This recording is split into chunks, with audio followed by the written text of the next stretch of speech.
Ada perempuan Indonesia yang berhasil menginspirasi Universitas Al-Azhar dalam mendirikan kuliah khusus untuk perempuan. Beliau baru saja digelar sebagai pahlawan nasional pada 10 November 2025 kemarin, yang tentu saja nggak seperti Soeharto yang banyak perdebatan.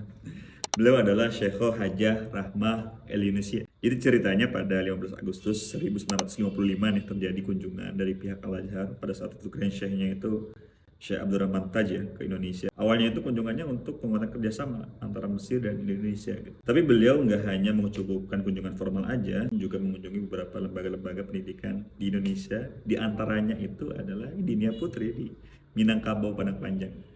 Ketika mengunjungi Dinia Putri, Syekh Abdurrahman Taj terkagum-kagum melihat sistem yang ada gitu. Wah, ini luar biasa banget ini ya, sekolah khusus untuk perempuan segala macam. Kayaknya boleh deh kita mengadakan kayak seperti ini gitu. Dan bahkan beliau pun juga mengakui bahwa pendidikan putri di Indonesia pada saat itu lebih maju daripada di Mesir. Nah, sehingga pendirinya Rahmah Yunusiyah pun 2 tahun selanjutnya datang ke Kairo dan mendapat gelar Syekhoh pertama dari Al-Azhar.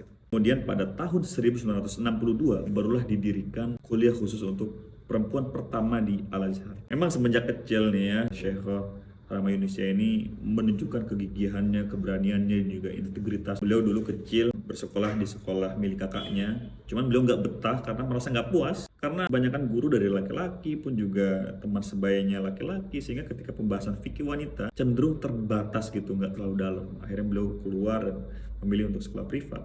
Dan pada tahun 1923 akhirnya beliau mendirikan sekolah khusus untuk perempuan pertama di Asia.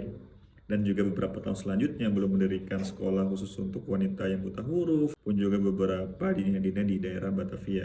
Ini kan ya, bisa dibilang sebagai reformator pendidikan Indonesia. Bahkan belum pernah berkonflik dengan pihak Belanda nih, karena pihak Belanda mau mendanai sekolah ini gitu. Tapi beliau menolak, nggak mau didanai terus nolak. Kenapa dia ngotot gitu? Tapi ya itu menunjukkan bahwa Rahmah Yunusiyah ini sangat menjunjung tinggi independensi atau otonomi dalam pergerakan. Sehingga layaklah ketika beliau mendapat gelar pahlawan nasional dari kaum wanita asal Minangkabau ketiga setelah Rasuna Said dan Ruhana Kudus. Yang disebarkan itu adalah dampak inspirasi di dalam negeri bahkan keluar negeri, bukan diskriminasi atau kriminalisasi atau nepotisme seperti Soeharto.